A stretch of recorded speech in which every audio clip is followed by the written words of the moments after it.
कहा जाता है कि जब सिंध हैदराबाद में झगड़े शुरू हुए तो जो एंटी पार्टी थी उसने उनको मारने के लिए एक सरदार को भेजा, और वो सरदार बाबा से मिलने के लिए जब आया तो बाबा वहाँ अपने कमरे में बैठे हुए थे, और बाबा ने जैसे ही उसने कमरे में प्रवेश किया, बाबा ने स्नेह से उसको कहा, आओ बच्चे, आओ बैठो बच्चे। तो जब वो बाबा के सामने बैठा और बाबा ने उसको दृष्टि दी तो वो पानी पानी हो गया, और उसने अपनी कृपाण निकालकर बाबा के सामने रख दी, बाबा के चरणों में झुक गया और बोला, मैं क्या करने आ रहा था, लेकिन आपको देखकर मैं पूर्ण बदल गया। जी। तो बाबा की जो शांति की शक्ति थी, जो स्नेह की शक्ति थी, उसने उस व्यक्ति को परिवर्तित कर दिया। कितनी अच्छी बात है। देखिए, महान आत्माओं से ये सब चीज़ें जानने को सीखने को मिलती है कि जो प्रेम है, अपनापन है, शुभ भावना है, वो कैसी भी वृत्ति को परिवर्तित कर सकती है। आप अपने जीवन के बारे में बताइए, कैसे आपकी बाबा से मुलाकात हुई, कैसी आप उनसे फिर आपकी रूह रेहान हुई, कैसे बाबा से मिलकर आपने अपने जीवन की सुखद राहों को जो है चुना। वास्तव में दिल्ली में हम उस समय पढ़ रहे थे और 11th 12th क्लास में थे जी। हमारे जो लौकिक फादर थे वो लेफ्टिनेंट कमांडर थे रिक्रूटिंग ऑफिस में, और रेड फोर्ट में हम लोग रहते थे। जब फादर रिटायर्ड हुए वहाँ से जी। तो शक्ति नगर में आकर बस गए, और इसके साथ साथ फादर ने खोडेस का बिजनेस शुरू कर दिया, और पूरे पंजाब, हरियाणा, हिमाचल, पूरे क्षेत्र के वो डिस्ट्रीब्यूटर बन गए। और इसके साथ साथ तभी हमें इस ईश्वरीय ज्ञान का परिचय मिला। हमारी लौकिक बुआ जी तो पहले से चलती थी, लेकिन फिर बाद में हम लोगों को भी इंटरेस्ट आने लगा, और हम एक गीता पाठशाला थी पास में, वहाँ जाते थे। उस समय ज्ञान इतना विस्तार रूप में नहीं था, तो ऐसे समय पर हमें प्रदर्शनी लगी। गुलजार दादी जी और चक्रधारी बहन, जगदीश भाई जी कमला नगर सेंटर पर रहते थे, और उन लोगों की पालना हमको उस समय मिली। लौकिक फादर को भी उस समय जगदीश भाई जी ने कोर्स दिया जी। और उनको अनुभव कराया, क्योंकि मिलिट्री में होने के कारण तर्क वितर्क बहुत ज़्यादा था उनके अंदर, लेकिन धीरे धीरे वो कन्विंस हो गए। फिर हमने इच्छा जाहिर की कि हमें पिताश्री से मिलना है। अच्छा। तो पिताश्री को पत्र लिखा, तो पिताश्री जी ने तुरंत इन्फॉर्म किया दादी को कि वेलकम परिवार। जी। तो हम सब, गुलजार दादी जी हमें लेकर उस समय माउंट आबू के लिए निकले, और हम माउंट आबू पहुँचे तो उस समय तो ये कोई गाड़ियाँ तो थी नहीं। अच्छा। और बस स्टैंड पर आकर के बैलगाड़ी के अंदर ही सामान था, रखते थे, और पैदल जो है पांडव भवन में पहुँचते थे। जी। तो उस समय हमें देर हो चुकी थी, और बाबा ने उस समय जो मुरली चलाई थी वो कमांडर के ऊपर चलाई थी कि वो हद के कमांडर हैं और मैं बेहद का कमांडर हूँ। अच्छा। मैं सब बच्चों को पार ले जाता हूँ। फिर जब हम आए तो मुरली पूरी हो चुकी थी, क्योंकि ट्रेन लेट थी। तो हमने अंदर में संकल्प किया कि हमें बाबा से पहले मिलना है। बाबा के घर आए हैं तो बाबा से पहले मुलाकात तो हो। बाबा उस समय कुटिया में बैठे हुए थे और पत्र लिख रहे थे। अच्छा अच्छा अच्छा। तो हम वहीं जाकर के बाबा से हमने ओम शांति की और दृष्टि ली। तो बाबा ने कहा, बच्चे, बाबा शाम को आपसे बाबा के कमरे में मिलेगा। अच्छा। अभी आप जाओ, फ्रेश हो और जाकर के मुरली सुनो जो बाबा ने मुरली चलाई है आज की। तो हम लोग फिर सब फ्रेश होकर के और शाम के समय हम सब बाबा के रूम में आए जी। तो बाबा ने उस समय दृष्टि दी, मनमोहिनी दीदी उस समय थी वहाँ पर और वही बाबा के साथ रहती थी। उस समय बड़ी दादी जी जो थी वो बॉम्बे में रहती थी। ये कब की बात है, कौन से सन की बात है? ये 65 से पहले की बात है। अच्छा। हाँ जी। तो फिर क्या हुआ कि बाबा ने दृष्टि दी, तो दृष्टि में इतनी कशिश थी, इतनी पावर थी, एकदम जैसे कि हम अशरीरी हो गए। अनुभव ही ऐसा नहीं हुआ कि हम यहाँ बैठे हुए हैं जी, जी, पर जी। ऐसा लगा कि हम किसी और दुनिया में पहुँच गए हैं और बाबा के चारों तरफ लाइट का प्रकाश दिखाई दे रहा था। जी। बाबा का मस्तिष्क जो है वो बहुत चमक रहा था। भ्रिकुटी में ऐसा फील होता था जैसे कोई स्टार बैठा हुआ है जी। और इतनी रेज मिल रही थी कि हमारे को आंखों में से आंसू बहते गए। वाह वाह वाह। इतने ज़्यादा आंसू बहे कि बाबा के हम गले लग गए जाके। तो बाबा ने मुझे कहा कि ये मेरी योगी बच्ची है जो बहुत समय से भटक रही थी, भगवान को खोज रही थी, आज इसको भगवान मिला है तो इसीलिए इसको इतने आंसू आ रहे हैं। तो बाबा ने एकदम इतनी राहत दी कि आंसू भी धीरे धीरे बंद हो गए और खुशी के अंदर ही अंदर ऐसे फुहार छूट रही थी जैसे कोई फुहारा चलता है गर्मी के दिनों में और पानी गिरता है तो कितनी राहत की महसूसता होती है। तो ऐसा ही लग रहा था कि बाबा जो है हमारे ऊपर प्रेम की, शांति की, आनंद की बौछार कर रहा है और हमें शीतलता की अनुभूति करा रहा है। आपको ऐसा अनुभव हुआ होगा? हाँ, जैसे लगा तुम्हें पाके हमने जहाँ पा लिया है। बिल्कुल। और ये सच्चे आध्यात्मिक शिक्षक की पहचान होती, जब उनके सानिध्य में आप आते हैं तो आप में प्रेम, शांति, आनंद अंदर से बाहर, जैसे प्रेम से प्रेम जागता है, क्रोध से क्रोध जागता है। तो किसी भी महान आत्मा के संपर्क से आने से जो ऐसी दिव्य अनुभूतियाँ हैं, दिव्य गुण हैं, वो अंदर से बाहर हमें महसूस होते हैं। उस वातावरण में सचमुच बड़ी सुखद अनुभूतियाँ होती हैं।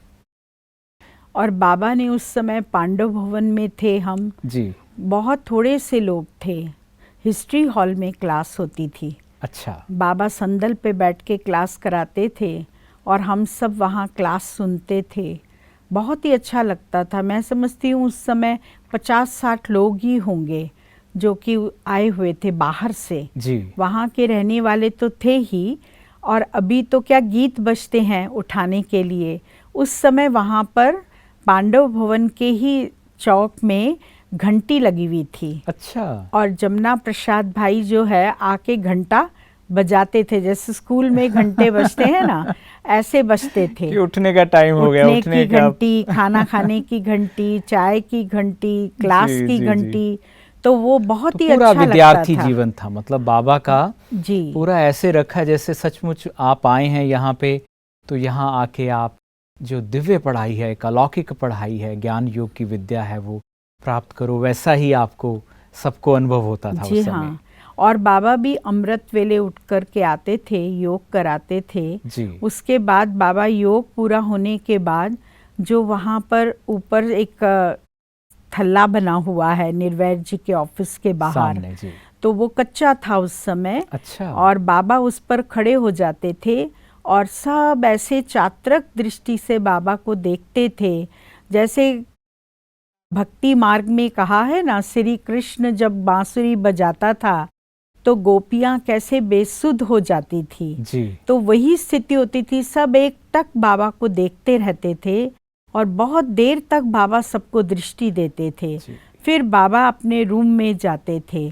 तो बाबा के व्यक्तित्व से सब इतना प्रभावित होते थे, इतना शांत वातावरण हो जाता था कि लगता ही नहीं था कि हम किसी ऐसे स्थान पर आकर अपनी स्थिति को बनाने का कार्य कर रहे हैं या अपने जीवन को एक नया मोड़ दे रहे हैं। जी, वहाँ का वातावरण, बाबा का संग अपने आप सब रूपांतर कर देता था। हाँ, कितना अच्छा अनुभव रहता होगा। मैं इसको विजुलाइज कर सकता हूँ कि आप किसी से मिलो और आपके अंदर से आनंद प्रेम की झरने बहने लगे, हैं, आपके जीवन का रंग बदलने लगे, स्वतः तो कितनी बड़ी अनुभूति है। और बाबा जो है पूरे पांडव भवन को भी घुमाने खुद ले गए। अच्छा, आज इतना बड़ा व्यक्तित्व तो गाइड और है हाथ वो पकड़ के ले जाए दिखाने के लिए कि ये जी, यहाँ जी, गौशाला है, अच्छा। ये एरोप्लेन है, ये हवाई महल है। जो नाम थे गौओं के नाम बाबा बताते थे, ये अच्छा। कुमारका है, ये लच्छू है। माने ऐसे सब पूरा ही जैसे पांडव भवन बाबा ने हम सबको घुमाया, तो हमको ऐसे लगता था कि हम अपने पिता के पास आए हैं और पिता जो है हमें स्नेह से अपना घर दिखा रहे हैं। ऐसे ही एक दफ़े अनुभव ऐसा कराया बाबा ने कि हम रात्रि के योग में बैठे जी। तो हमारे लौकिक पिताजी थोड़ा तर्क ज़्यादा था क्योंकि शास्त्रार्थ पढ़े हुए थे जी। तो इसीलिए वो बोल रहे थे कि मुझे अभी कोई निश्चय ऐसा नहीं हुआ है कि जो मुझे अनुभव हो। तो बाबा ने उस दिन रात्रि क्लास के अंदर विशेष 15 मिनट योग कराया जी। योग कराने में इतनी पावरफुल स्थिति थी, पूरे हॉल के अंदर एकदम कार्ब के अंदर हम जैसे बैठे हुए हैं लाइट के और जब बाबा ने दृष्टि दी तो वो दृष्टि इतनी पावरफुल थी कि ऐसे लगा जैसे 1000 वोल्ट का करंट हमारी बॉडी से निकल गया। अच्छा। और ऐसा ही अनुभव हमारे लौकिक पिताजी को हुआ। उसके बाद उनको ये निश्चय हुआ कि सच में इस शरीर के अंदर कोई पावरफुल सोल आती है जो आकर के हमको एकदम करंट देकर जागृत कर देती है, अनुभूति करा देती है। कितनी सुंदर अनुभूतियाँ ये हैं। आपने स्वयं का अनुभव किया, देही अभिमानी स्थिति का, परमात्मा सानिध्य का अनुभव किया। तो बाबा ने, ब्रह्मा बाबा ने शिव बाबा की तरह बाप, टीचर, गुरु तीनों का जो पाठ था इतना अच्छा बजाया और कर्मों से, व्यवहार से, वाणी से, अपने वाइब्रेशन से सिखाया कि बच्चे देखो ऐसा श्रेष्ठ जीवन होता है। और सुनाइए हमें बाबा के बारे में। तो हमें लगता है आपसे कितना भी सुनते रहे, कोई और विशेष जब अनुभूति हम सुनाइए। ट्रेन में आ रहे थे तो अजमेर स्टेशन पर एक खिलौना हमको मिला। अच्छा। वो खिलौना था एक बुजुर्ग व्यक्ति का, बूढ़ा व्यक्ति था। अच्छा। और गर्दन उसकी ऐसे से हिलती थी जी। तो हमने उसको खरीद लिया। ओके। और खरीद के रख लिया और हमने कहा हम ये बाबा को गिफ्ट देंगे। अच्छा। तो जब हम यहाँ पर आए तो बाबा ने ब्रह्मा भोजन रखा। अच्छा। एक दिन ब्रह्मा भोजन रखा तो उसमें बाबा ने भोजन के बाद एक खिलौना मंगाया जो विदेश का था, गुड़िया थी। अच्छा। और वॉकी टॉकी डॉल थी। वो घुटनों के बल चल रही थी। बाबा ताली बजाते थे तो वो मम्मी मम्मी कहती हुई आगे बढ़ती थी। अच्छा अच्छा। तो बाबा ने वो खिलौना दिखाया। हाँ। और फिर उसके बाद हमने भी उस समय बाबा को वो खिलौना दिखाया। अच्छा। जो बूढ़ा व्यक्ति था ना, तो वो उस बूढ़े व्यक्ति को दिखा करके हमने कहा बाबा ये हमें मिल गया है। अच्छा। हाँ, जब इनसे हमारी सगाई हो गई, हम इनके हो गए, तो फिर हम ऐसा क्यों सोचें कि हम किसी बूढ़े व्यक्ति के हैं। जी। परंतु जैसे वो कहते हैं ना, मैं का करूँ राम मुझे बुढ़ा मिल गया, वो वाली अनुभूति जो है हमने बाबा को कराई उस समय। अच्छा। और बाबा ने, क्योंकि देखिए बाबा तो आपने वो डांस करके, छोटी थी तो डांस करके दिखाया कि डांस ऐसे करके डांस भी दिखाया, का करूँ राम मुझे, क्योंकि उस समय वो गीत चला ही था। तो उस समय क्या हुआ कि बाबा चश्मा नहीं लगाते थे। जी जी जी। इतनी पावरफुल दृष्टि थी। तो जब ब्रह्मा भोजन हो रहा था तो हम आखिरी में बैठे हुए थे, तो हमने सोचा कि बाबा मुझे देख रहे हैं क्या। तो इतने में एक भाई आया और वो हमारी थाली में बूंदी डाली। अच्छा। तो हमने कहा ये बूंदी किसने भेजी है आपको डालने के लिए।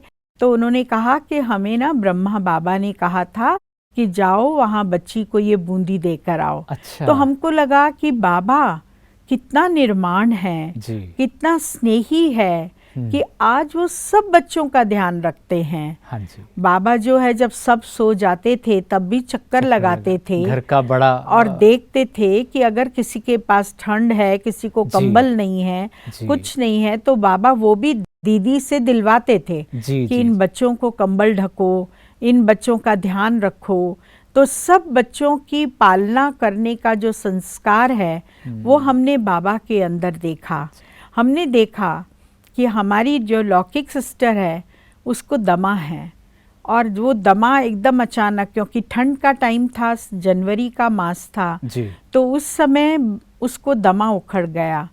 तो वो धूप में उसको लिटाया हुआ था, तो खास बाबा उससे मिलने वहाँ पर आए और मिल कर के फिर बाबा ने उसके माथे पर हाथ रखा। अच्छा। हाथ रखा तो आधे घंटे के बाद उसका दमा खत्म हो गया। हमको ये विचार आया कि देखो, भगवान होकर इतने व्यक्तित्व बड़ा होने के बाद इतना साधारण रूप से व्यवहार करना, ये किसी एक छोटे मोटे व्यक्ति का काम नहीं है। एक महान हस्ती जो अपने बच्चों को इतना स्नेह देती है, नहीं तो उनको आने की क्या जरूरत थी, लेकिन फिर भी वो इतना आए और आकर के उन्होंने उसके मस्तक पर हाथ रखकर उसको ठीक कर दिया। वैद्यनाथ की तरह कार्य किया जी। तो वैद्य हुए ना। वैद्य हुए। और बाबा ये बड़ी अच्छी तरह जानते थे, हम अक्सर सुनते हैं दीदी, वो कहते थे प्रेम सबसे ज्यादा जीवन को खिलाता है। जो प्रेम नरिश करता है जीवन को, तो जैसे जीवन में फूल खिलने लग जाते, फिर तो जमीन पकड़ लेती हैं जड़ें धीरे धीरे, लेकिन नन्हा पौधा प्रेम से सींचा जाता है। तो कितना अच्छा लगता हमें कि आपको बाप दादा ने, दोनों ने इतना प्रेम से सींचा। बाबा ने हमारे परिवार को कहा था कि ये लकी परिवार है। अच्छा। हमारे जो लौकिक पिताजी वाइन का बिजनेस करते थे, तो एक दफे मुरली में बाबा ने ये निकाह बोला कि बच्चे शराब पिलाना ये भी विकर्म करना है। तो उसके बाद हमारे फादर जो हैं वो बाबा से मिले और उन्होंने बाबा को पूछा कि बाबा मैं तो ये धंधा करता हूँ, तो क्या करूँ, इसको बंद कर दूँ? बाबा ने बंद करने के लिए यस नहीं किया और ना भी नहीं किया। अच्छा। लेकिन कहा बच्चे, बाबा ने मुरली में तो सुना दिया है ना, तो आप जैसा समझो। फिर उन्होंने उसको ख़त्म कर दिया, शराब के पूरे बिजनेस को वाइंड अप कर दिया। और उन्होंने कहा कि बाबा ने जब कहा है कि इससे विकर्म मैंने किए हैं इतने, तो विकर्म जो है मुझे समाप्त करने हैं अपने योग के द्वारा, तो अब मैं इसको नहीं करूँगा। हाँ, लौकिक पिताजी वहाँ जाने लगे बेंगलोर इसको बंद करने के लिए, खोडेज के पास जी। तो बाबा ने टेलीग्राम किया था हृदय पुष्पा दादी के पास। अच्छा। कि मेरा प्रिंस बच्चा आ रहा है, इसका आप अच्छे से देखभाल करना। तो बाबा ने कितना प्यार दिया है, जैसे हम विदाई लेने वाले थे, जब बाबा हमको छुट्टी दे रहे थे, तो बाबा ने हमारे लिए सौगात बनवाई। लच्छू दादी को बोला, अच्छा। जब सौगात लाओ। अच्छा। तो फिर हमको बाबा ने पूछा, बच्ची क्या सौगात लोगे? तो हमने कहा बाबा ऐसी सौगात दीजिए जो जिंदगी भर हमारे पास रहे। अच्छा। तो बाबा ने अंगूठियां मंगाई और अंगूठी पहनाई। अच्छा। और पहना के अंगूठी बाबा ने कहा, बच्ची ये जानते हो ये क्या है? तो हमने कहा इसका मतलब है सगाई होना। शिव बाबा से सगाई कर दी। आपके साथ बाबा के साथ हमारी सगाई हो गई है, इसीलिए हम बाबा को कभी छोड़ेंगे नहीं। और सच में ऐसा ही हुआ कि अनेक परिस्थितियों के आने के बाद भी हमने बाबा का हाथ और साथ नहीं छोड़ा। भगवान भी तो परीक्षा लेता है ना अपने भक्तों की, तो भक्त की परीक्षा लेकर वो देखता है कि कितना मजबूत है, अच्छा। कितना पावरफुल है, अच्छा। कितना फास्ट गति से चलने वाला है, ऐसा तो नहीं कि बैठ जाएगा। तो इसीलिए हमको यही समझकर हमेशा निरंतर एक बल एक भरोसा जी। उस अनुसार चलते रहना चाहिए जी। यही हमारी विशेषता होनी चाहिए। हम किसी भी मनुष्य आत्मा को न देखें, भगवान को देखें, ब्रह्मा बाबा को देखें, जिन्होंने हमको इतना अच्छा रास्ता दिखाने के लिए शिव बाबा को निमंत्रण देकर के बुलाया। आज अपने तन को दिया ब्रह्मा बाबा ने और साथ साथ गुलजार दादी ने जी। तो मुझे तो इतनी खुशी होती है कि हमको डबल इंजन मिला जी। गुलजार दादी भी थी और साथ में ब्रह्मा बाबा भी थे। गुलजार दादी भी आपकी टीचर शिक्षक, ब्रह्मा बाबा भी।